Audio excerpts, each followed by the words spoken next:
What's on your playlist when you're painting? A lot of that dirty hip hop. Project B is where it started. It was all illegal. I shouldn't say Project illegal. B, yes. Yeah. It was an illegal gray space where we just didn't ask for permission, just started painting on these abandoned spaces. Artists, we're sensitive, obviously, like Erykah Badu said. I went to Contrita 20 event that the city hosted, and your art was all around. Saw you there. One rich lesson that you've learned. This could be something that cost you a lot to learn or cost you nothing to learn. Welcome back to the latest episode of Rich Lessons. Today we have a new guest, Brandon BMike Odums. To give a little introduction of himself, I am introducing him. Brandon BMike Odums is a New Orleans-based visual artist, filmmaker, and cultural entrepreneur whose large-scale murals and immersive installations have redefined the intersection of art, activism, and community. Known simply as BMike, he first gained widespread recognition through his series of graffiti murals inside an abandoned New Orleans housing development, which sparked the transformative Exhibit B project in 2014. Thousands flocked to witness the powerful imagery, cementing his reputation as a leading voice in a socially engaged art. In 2016, BMike opened Studio B in the Bywater neighborhood, a massive 35,000 square foot creative space that has since hosted exhibitions, performances, and gatherings to elevate dialogue around race, equity, resilience, and freedom. His work blends history and imagination, often honoring civil rights leaders, cultural icons, and everyday people shaping the future. Beyond murals and installations, BMike has collaborated with global brands, schools, and nonprofits, from the Kellogg Foundation to Meta and many more. Welcome to the podcast, BMike. Thank you. What's up? It's always weird to hear a bio read about you. I don't know if y'all got used to that. It's just like hearing somebody read your bio. No, Like, it still freaks me out. People do it for me, and every 90% of our guests are always like, I always be wondering, like, what did we miss? no, I mean, Like, how would you write your own bio? How would you say your own bio? I've never had a bio of myself that I felt was a completed one, you know? so what did we miss? The highlights of BMike, what did we miss? I don't know. I just feel like when you summarize it to like a few words, it always feels like, wait, there's more, right? Or there's less, right? I don't know. It's just an experience I haven't got used to. Yeah. That's all. No, you did a great job though. That was amazing. Good job. Well, thank you. Art. Mm-hmm. Well, I won't say I admire you as an artist. I'm a huge fan of art. I'm a huge fan of artists. I actually wanted to be an artist, drawing, painting, and I wanted to go to school for art. And my dad said, "Hell no, you are going to college. You will not be an artist because." In my dad's world, artists make no sense. Artists don't make money, and you gonna get a 9 to 5. No, that's real. But I love art, so I want to start by saying I admire you as Thank you. I appreciate that. as an artist. The creativity that goes into it is next level. And your father's not wrong. I mean, he's not wrong. But it's also ways to challenge that. But I was told the same thing. It could be difficult. So let's start there. Start the background. Young BMike. Tell us about young BMike. Oh man, the young BMike was a curious, creative person. I think I was also given those same advice, I guess, or like out of love said, you know, like, what is your real job? Like, you can't do this. And so for me, it was filmmaking was the first thing, because I did feel like there was a pathway that did make a lot of sense. It wasn't left to chance as much as being a visual artist could be left to chance. So my early, like after high school, when I was like, I'm not going to do visual arts anymore, I knew how to do it, but I was just like, I didn't know why I would do it. So I went to college for filmmaking, and I thought that was going to be. Same. Yeah. Oh, word. I did. Where'd you go to college? I went to UNO. Okay. I went to Southern Miss. So that was my outlet. My dad told me I had to go to college because I couldn't go to art school. And so I was like, fine, then if I'm going to go to college, I need a creative outlet. And so I chose one of my majors. The other one was psychology. So, but I did filmmaking. Yeah. And that's really what I was doing for a long time. I thought that was going to be like my path to sustainability as a human being. I thought I was going to be, I was working at a TV station. That was my 9 to 5. And then I was creatively exploring all these other things with the camera. And yeah, that was my life for a long time. So let's start with the painting. You were painting in abandoned buildings throughout New Orleans, created a movement. Yeah. Why you say it like Exhibit that? B was something else. I'm not gonna lie, but it's funny that you say film documentary because before Exhibit B, I remember 2 Cent. Yep, that's what we thought. And man, there's so many layers to what 2 Cent was, but at his best, it was a bunch of young folk who had time and had creativity. We would pop up with a camera at a point when there was no real outlets for it. YouTube didn't exist. Social media definitely didn't exist. And so a lot of the questions we would get from peers were like, y'all got too much time on your hand. What are y'all doing? Because we would pop up with our cameras and interview people and do these sketches. And it was a fun, I call it the wonder years, as my homie told me. It was the wonder years. It was like anything was possible because we lived in this bubble of like not real responsibilities, just imagination and trying to make our dreams come true. And that was a very, very beautiful time. 2 Cent, we learned a lot from that time. And it wasn't until there was a point when life started lifing for all of us. We were getting older. This was in my late 20s when we finally started to be like, okay, is 2 Cent going to get us any type of, we thought we were going to like be successful. We had pitch meetings with BET and Comedy Central. There was this thought where we were going to like, this was going to be our vehicle for success.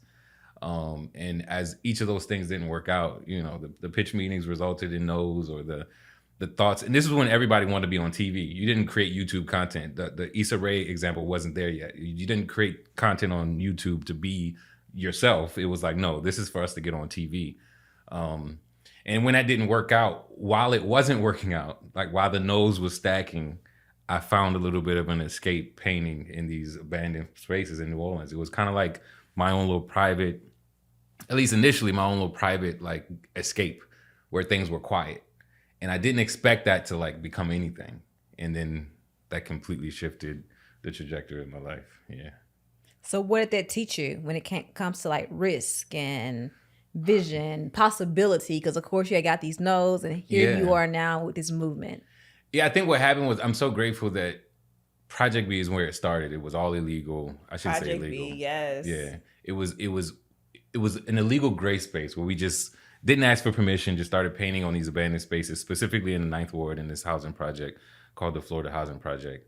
And I think because I was in my late 20s and because I had exhausted this idea of what success looked like creatively through this vehicle of like 2 Cent and video and film, I wasn't in a rush to try to turn what was happening in Project B into something I can cash out. You know what I mean? It was just an experience that for so much of it was about just being present, which is why we called it Project B and Exhibit B, because it was like, what does it mean to be present and not try to anticipate what this is going to become? Like not trying to squeeze out of it all the sauce, if you will, to try to make it into a thing that can lead to money or lead to attention.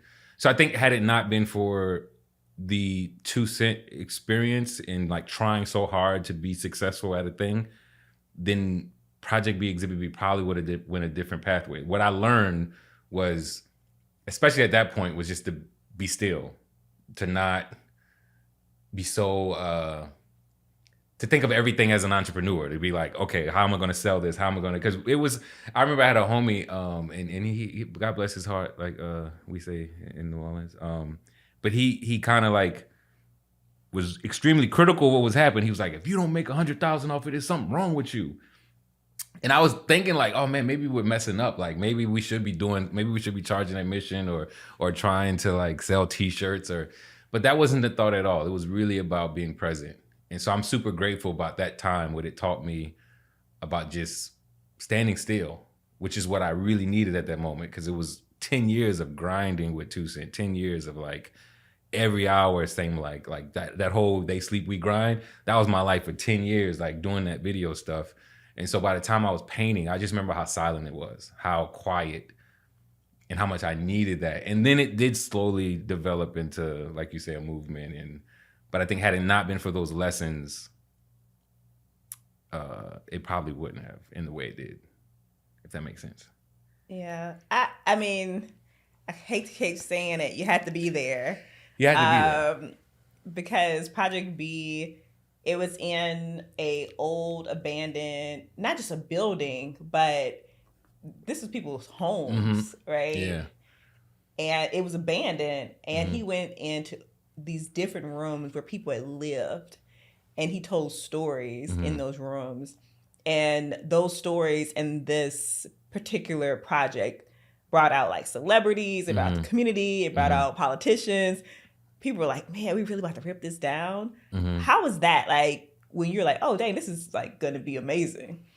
Yeah, I think to be fair, and I always try to put, I know the way we storytell is often about like the singular person, but this was a full, there was a group of people that emerged almost like out of nowhere. It was like people I knew, some of them I did not know, that helped transform what that space became. And so there are people who took over rooms.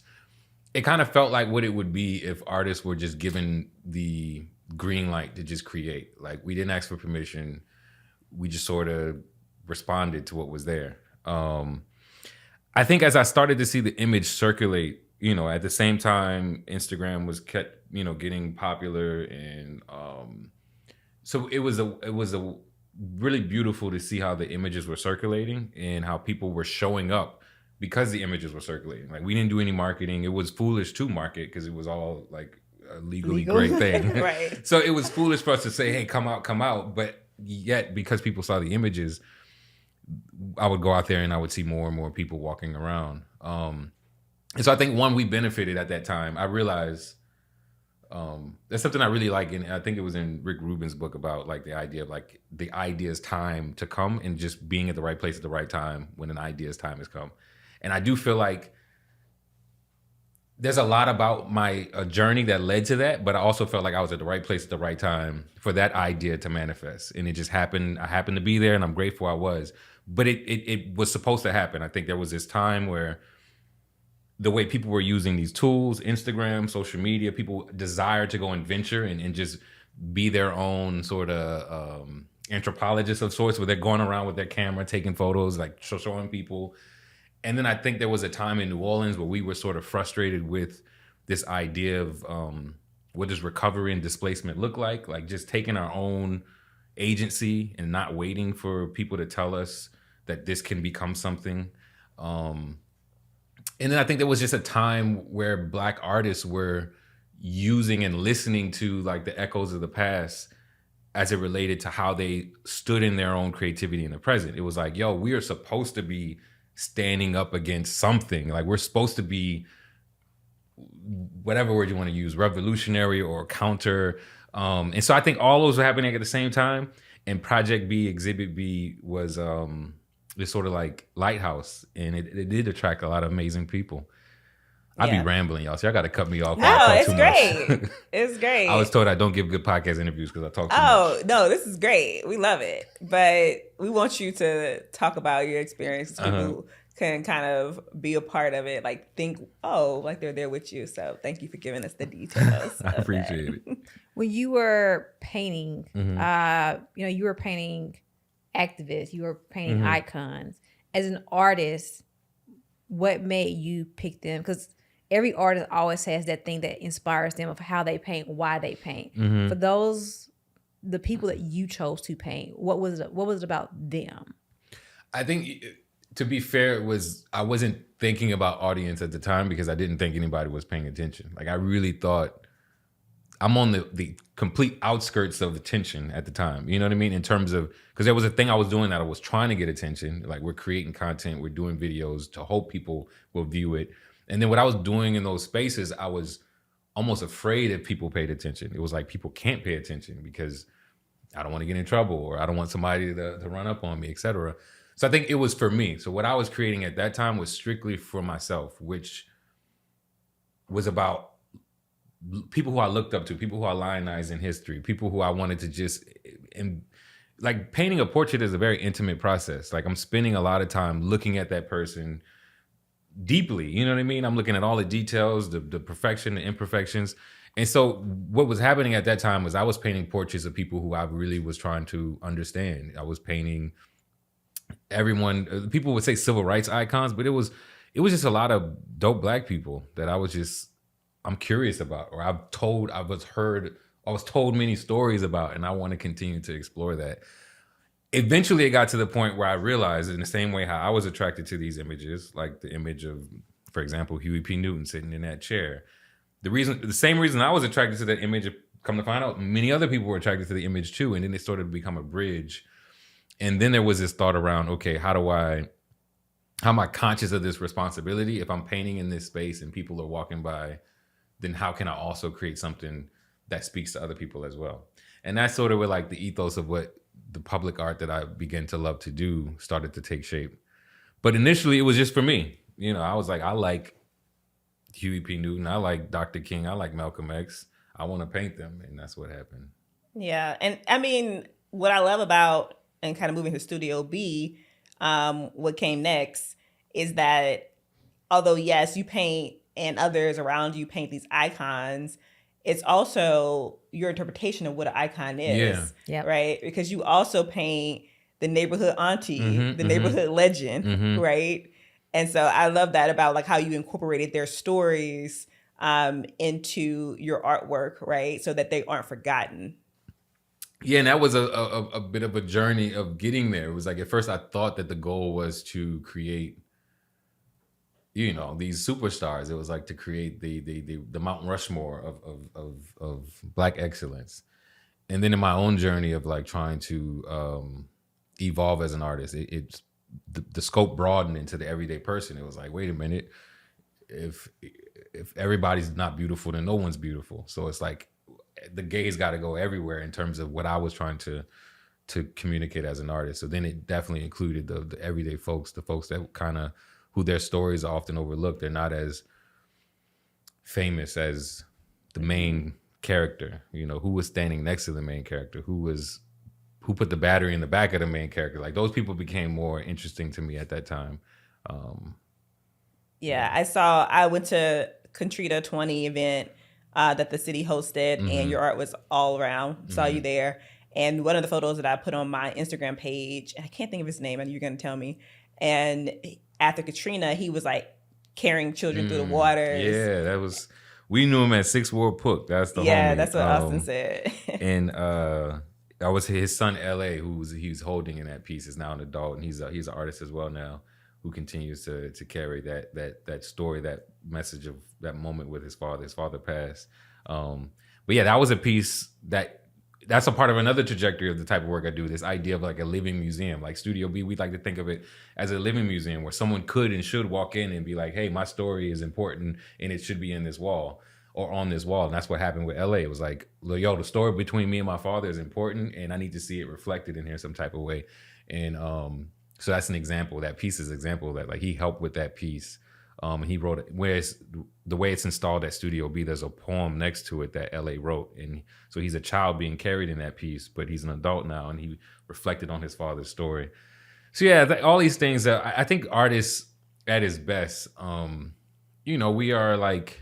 sensitive, obviously, like Erykah Badu said. But I think within that sensitivity is this level of empathy that, you try to see the best of everyone. You try to interrogate what it means to be a human. And that's what I hope to do with my work. And yeah. So what comes next is Studio B. And like you said, you were painting in illegal spaces and places. And some of those places got demolished, right? Which was so sad for me to just witness because they were so beautiful. But true to its essence, art is meant sometimes for a period of time and to serve a purpose. And I think it definitely served a purpose. Oh, for sure. But what led you to the Bywater neighborhood? Yeah, I think it was an invitation. But I went to school there. I went to NOCA, so I'm familiar. I grew up pretty much in that area. And that space was welcomed to me initially by the person who owned it. And it was like, okay, I have this space and would love to talk about what can happen here and in the interim until this big development I'm working on happens. And that led to just the natural progression of what was happening. It was like you said, these outdoor spaces that were ephemeral. And then now it's this opportunity to really like create a space that's not hinged on the elements in terms of like if it rains, you can't experience it, or if it's so it's like okay, and also being a public artist is like you thinking about the public space. So if I'm painting a mural, I have to think about where it exists and how that engages with the story I'm painting. In this space, I was free to sort of be like, okay, what do I want to create as an artist? Like, what is this solo show? And that's how that started. It's long since evolved from that point. But yeah, Studio B has been an amazing, yeah, all of this to me is just like the whole trilogy, Project B, Exhibit B, Studio B is definitely, I couldn't have predicted it. You know, I know some people in their journey to entrepreneurship or just sustainability or success, it's like they can see it clearly. And there are none of these things that I see. You know, there was elements that I saw, you know, in terms of wanting to connect with people, wanting to like collaborate. But I could have never predicted that painting illegally in an outdoor space would lead to, so it wasn't like that was the goal from the beginning. It's like one day we're gonna have our own space. It all felt like borrowed time until time allowed us to be where we were. Now he being very humble right now. I I had to clock him a little bit. No, I mean, I don't know. I think half of what it's all chance, right? You know, I think if anybody's completely honest, they're like, we all know that our journeys are chance. You know, yeah, we were prepared, but the opportunity had to come, and some people the opportunity didn't come, you know, or it didn't come yet. And so I feel like for sure I was prepared when those opportunities came, but I couldn't have predicted those opportunities were going to come. If that makes sense. I don't know. It makes sense. I'm trying to speak the entrepreneur language. I'm gonna brag on him a little bit because he tried to be humble. So let us know the real. Okay, so I saw your work through Tucson before I even knew who you were. And then I'm not sure how we met along the way, you know, New Orleans journey. I moved to New Orleans. And then obviously I had a chance to see Project B and Exhibit B and get immersed in that. And then when Studio B came along and I walked in that space, I was like, this is amazing. Yeah, it was like this immersive experience of like genius delivered through art. 35,000 square foot building. Right. In this huge building in the Bywater that, you know how when you look at something outside, you're like, oh, what was in there? Yeah. And you walk in, you're like, what? That's my favorite part of it. Yeah. And then a few years ago, you know, the owner of that building was like, look, you have opportunity. Either you guys to go or you guys to, you know, pony up somebody and buy it. And you got the support to do that. Right. Which many artists don't. And so when you talk about your dad didn't want you to go down that path because he felt like it was no money, I do believe, and not just believe, but it's factual, that BMike is a blueprint of how to turn art into business and a career, and then also bring other artists along and show them how to do it too. Yeah. What you think? Would you say? Would you agree with that or no? I think there's definitely things to distill from the journey that are like teachable, and we've been trying to do a good job of like how do we pull things out. And I think I'm not at the place yet personally where I can like you're still in it. I'm still in it. Actually, you know what's why I was listening to a Nas verse on the way here, and he said after 4 years in the game we can have a conversation. 6 years in the game, I invite you to vacation. 10 years in the game, after I enjoy my fame, then I'll let you pick my brain. And so I feel like what year are we on? I'm the year 20, Lord. But I feel like there is still so much of it that I feel like we're an example of good and bad. You know what I mean? There's still things that I'm trying to like navigate in terms of what it means to maintain a creative practice and wear the hat of like entrepreneur, decision maker, all the things that's required when you have people who are responsible to those decisions you make. We always say everybody wants to be a founder and CEO till you realize how many people you're responsible for. Yeah, and that's real, especially as a not especially. I'm pretty sure it's all a lot of ways the same. But I think so. To be fair, I think for us, we are still. Or I'm still figuring it out. And I think I'm honest about trying to figure it out. But I do think on the way, like when it comes to creating art and being sustainable, there are a lot of things that have worked out. There are a lot of things that I am proud of and happy about. The story of the space, which we're still kind of like, you know, it's not really public knowledge yet. It is, but it isn't. And we're still trying to find ways to make that a part of the story as opposed to like because we know it's helpful for people to understand that, but we also understand like it's He wants to be like very, close to the chest. no, it's and y'all. I'm pretty sure I'm more than sure that y'all have way more insight on the subject, but it is kind of like a thing where artists have a relationship with audience. That's its own thing. That's just like, you create something for someone to say I like or dislike, and that has its own like highs and lows. Mm-hmm. And then I do think as an entrepreneur, there's a relationship with audience or specific audiences that is more like make or break. It is kind of like, in a lot of ways, you're not like beholden to them, like, but it is kind of like I don't know what I'm trying to say, but I just know I don't like it. Yeah, I get it. But is that why you feel like, oh, you're challenged by making that a part of the story? I think it's a very powerful part because it shows what could be. Yeah, no, for sure. Yes. I mean, you're in a 35,000 square foot building. Uh-huh. That you purchased. So you tried to send it. You was creating content, like you said before. People were creating content that could pretty much live on its own. You got the no, so you've done the entrepreneurship journey of like getting the million no's before you get the first yes. Yes, for sure. And then here you go doing amazing artwork that created a movement and illegally, but I mean I know a lot of artists that do stuff illegally. I think it's kind of part of the journey. Part of the journey for sure. And then you get Studio B. So like to Sweet's point, when so many people say art doesn't pay, you've gone a route of not just being an artist, but an entrepreneur. Yeah. And so what would you say in getting to that point, from just being the artist who just wanted to create art, even if it meant illegally, to then doing Studio B? What would you say you learned about the business in itself, you as an entrepreneur, but also the business of art? Yeah, I think it's definitely being true to yourself. I think is a part of the journey. I think that we have full curriculums that we work with these younger artists and emerging artists about these topics. And so, like to summarize it, I think one of the first lessons is like, how are you?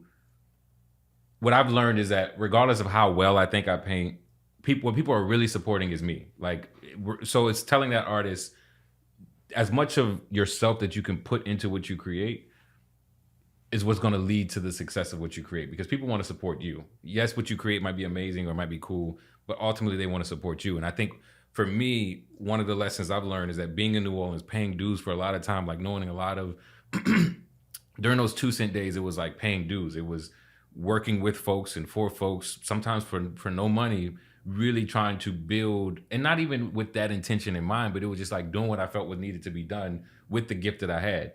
And that made people, I think, even more so trust what we created. It was like after years and years of us just being present, being in the community, not asking for anything in return, like not being a hustler where it's like everything, we know those folks that everything is a price. So it's like, okay, what's the hustle now? You know what I mean? It was after years and years of paying dues in that way that to the point when we did eventually get to this place where we charge admission or we ask for things in return. There was that connection already there. So there's a lesson there that I try to give to the artist to say, okay, how are you as a person building not just your brand, but building your community? Like, it's one thing to have a brand, but it's another thing for people can say when they speak your name, they understand some things. You know what I mean?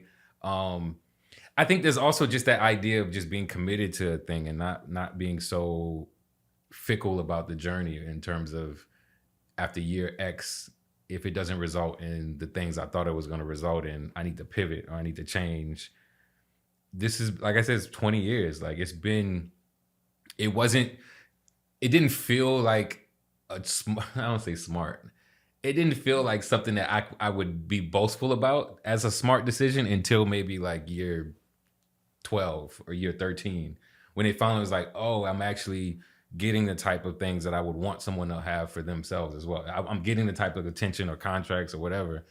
So there's all these different lessons that I feel on the way are important. But I also think that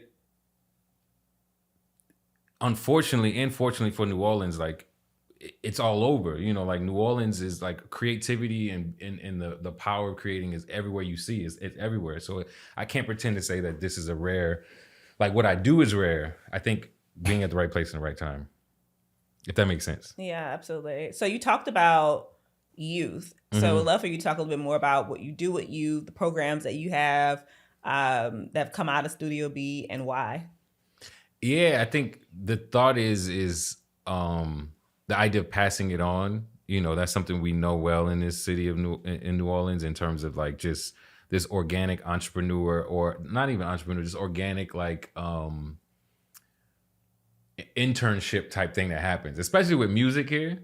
I used to always get not jealous, but see my homies who were musicians who can gig with the older musicians and learn on the spot, and seeing that that's such a beautiful thing that happens here in this city. And so for me, I understand how much I benefited from programs and individuals who poured into me, who said, hey, I see the potential. Why don't you come to this set, or why don't you come be a part of this thing?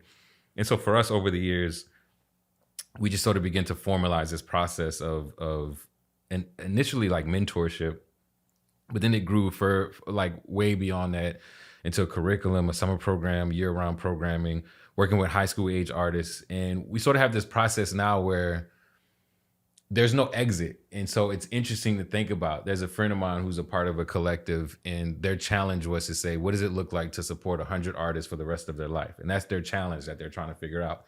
And I was like, man, that's a really amazing thought. We're not at the place where we can fully engage with that, but we are curious about this question. So as of now, like the youth, there's no time when they can, there's no official like out unless they say, look, I'm out. There is no like, okay, you did the program, now you're done.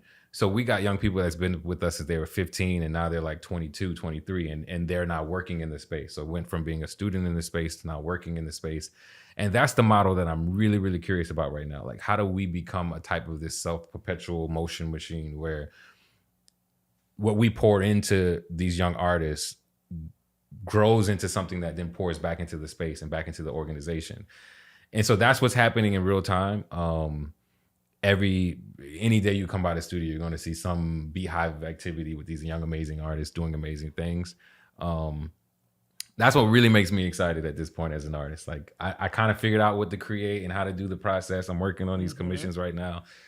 And I'm like, I understand this process, but the work with the youth and the young artists, that is exciting to me. Yeah. So before we jump into a little rapid fire question, looking back on all that you've done, what was the moment that you would say you realized the work that you have done was bigger than just you as an artist? It was something that was now impacting the community. I'm grateful that there's been many moments in the journey that felt like bigger than me. I'm trying to think of one. I think right now it's this currently where I sit right now is the way time is like elastic in my life right now, in terms of like the work has allowed like this sort of bend in time, which is not going on this weird tangent. But so for example, I've painted people repeatedly in my life, like Malcolm X, for example. It's like a person who I've always looked up to and painted portraits of. And then randomly in some weird occurrence of things, like I meet his daughter and she's asked me to work on a project with her. And I'm like, okay, this is interesting. We do that project. And now this is a person who we're not daily, but often having these calls where we're building something together, where it's like, we're going to do this whole program.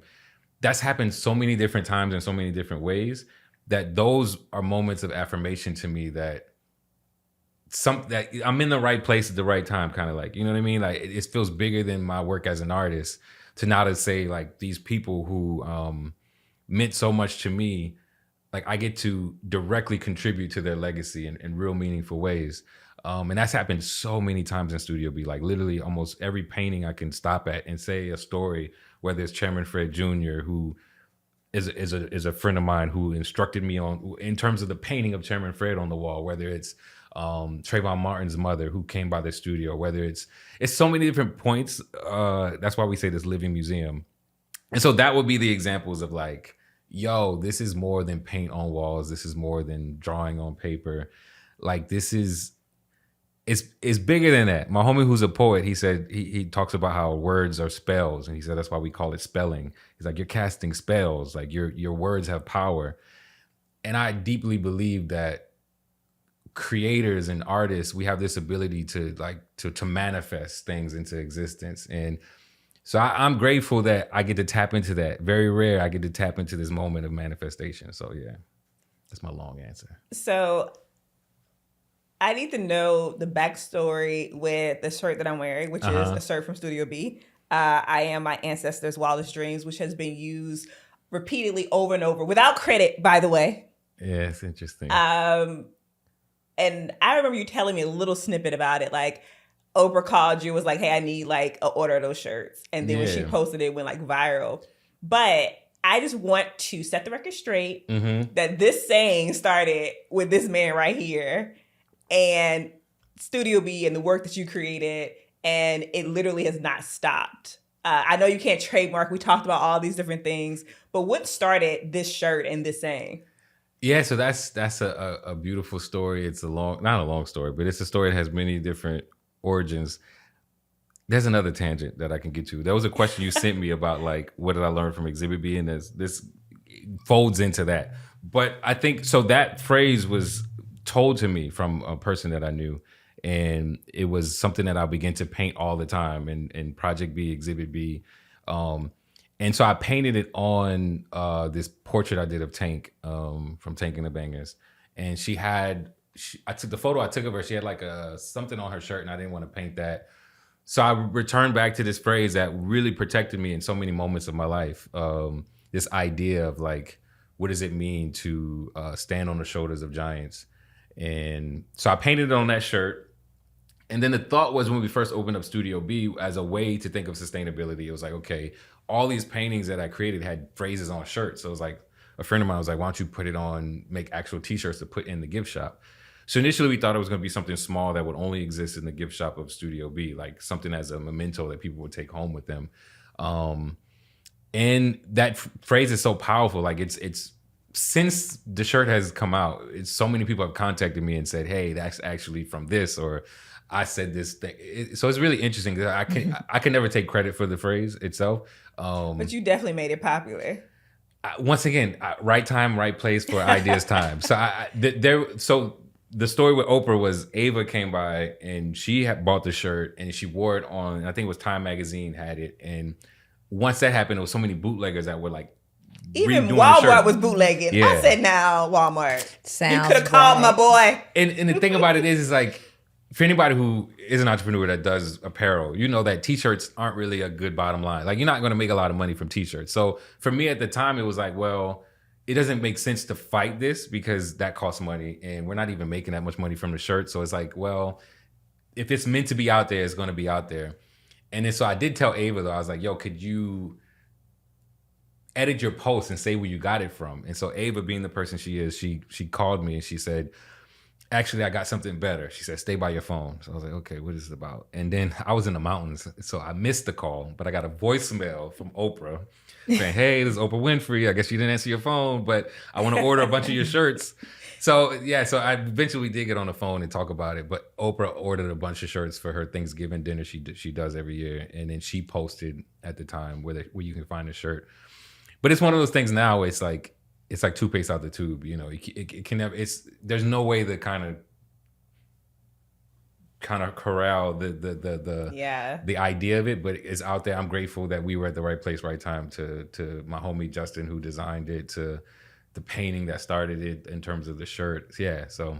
Well, I appreciate you rocking it. Every time I see it and someone posts it without giving credit, I go comment and say, "Word to BMike." BMike. Yeah, so I don't wear it anymore because it's like that sounds so definite, but I feel like when you wear it, you got to know you're gonna get some confrontation of some sort, like some sort of like conversation with someone. And after a while, it's just like there was even a speech where Robert E. Lee's great grandson, I think it was, oh Lord, referenced it and said that he wants to edit it to say he's his ancestor, wildest nightmare. Oh my God! So it was like it's the way it kind of like morphed into the lexicon of like conversation, and you know, I think all artists are like, we understand our role as like amplifiers. You know what I mean? And so I'm grateful that in some way I was able to amplify it. Yeah. Absolutely. Well, it's worked. I still see it. I still wear it. A lot of people. No, I appreciate you wearing it. Yeah, definitely. As soon as I saw it, I was like, okay, throwback. Throwback for sure, because it's a little snug. All right, rapid. Rapid is you ready? Rapid, I know, no long words. You ready? Got you. You ready? Yeah. All right. Favorite mural or project you've ever done? Times Square, Mo Salah. It's in Times Square. It's 15 stories up. I was on like a little window washer thing, dangling. Every time I think about it, I still get chills, but it was fun. One artist, living or past, you'd love to collaborate with? Oh man. I just finished. There's two. I don't know if I want to collaborate with them, let alone like I would want to work for them, like be an assistant or something. I want them to do their thing while I could observe. Like I don't want to even put myself in a position. Gordon Parks and Bill Withers, just because that documentary Still Bill is amazing and the way he thinks about. Yeah, I would just love to sit in a room with him. Got it. What's on your playlist when you're painting? A lot of that dirty hip hop. Right now I'm listening to J.I.D. Jid. His new album is amazing. All right. Where do you draw inspiration and how do you get through a creative funk? I was told that when you have writer's block or creative funk, that means you only thinking about your creative process as an output, and you should see every aspect of your everyday as your creative process. So that means you're not a machine. So go and do something. So when I'm feeling a creative funk, that means it's time for me to go do something, go travel or go read a book or go take a walk or listen to something. So yeah, that's what I do. All right, last one. One word that best describes your creative process. Oh, I did a whole talk about this. The word is palimpsest. Palimpsest. You got to tell me what that means. I had to stop. That's over my head. You went over my head. Palimpsest. I heard somebody use it to describe my work, and I thought it was a diss, so I looked it up. Palimpsest literally means it's something that's been written over repeatedly while still retaining hints of its earlier forms. So poetically, one could say New Orleans is a palimpsest. Like everywhere you stand in New Orleans, there's layers and layers and layers of history in any given spot. So my work, because I do a lot of layers and I'm thinking about time and I'm thinking about present, past, future, all these things, is a palimpsest. Gotcha. All right. So final question. We ask this to all our guests. And this is, what is one rich lesson that you've learned? This could be something that cost you a lot to learn or cost you nothing to learn. One rich lesson. One rich lesson. Dang. You were doing so good with the rapid fire. I was about to say, do y'all edit these? I mean, shoot, just listening to you. I done grabbed a couple rich lessons from stuff you said. I think poetically, all the work, Project B, Exhibit B, Studio B, it's all around the word B. This is a lesson, but it's also like theoretical lesson. So the word be is my favorite word because I think colloquially it exists in all tenses. Like, right, when we say be, it could be any time. So if I say he be tripping, you don't know if he was tripping today, yesterday, or tomorrow, or if I be at the store, or he be lying. Anyway, so I really love the word be and how it's in all times at once. And I think the lesson I learned in my very rushed early life as a creative was to just be. To as Gordon Parks he said, accept the slowness of things that were meant to be slow. And I think sometimes in our journey, we sort of, we full court press it. We're trying to sprint, and we all know that it's the journey. It's the slow run. And so for me, the rich lesson is to just be patient and to just be still and accept the slowness of things that are meant to be slow. Because I'm grateful that the success I experienced at this point in my life is not what happened when I was in my early 20s. I probably would not be sitting here if the level of success I've experienced in my early 30s is what I experienced in my 20s. So I'm grateful of the slowness of the journey. And I'm trying to continue to teach myself to see time as a giver and just be patient. I'm getting old, as we all are. And just be patient, you know? That's my rich lesson. I do love that. Just be y'all. Yes. Thank you, BMike. Thank you. And look, we got a minute to spare. I love it. Leave with a dab. Okay. All right, there we go. I'm going to dab you too.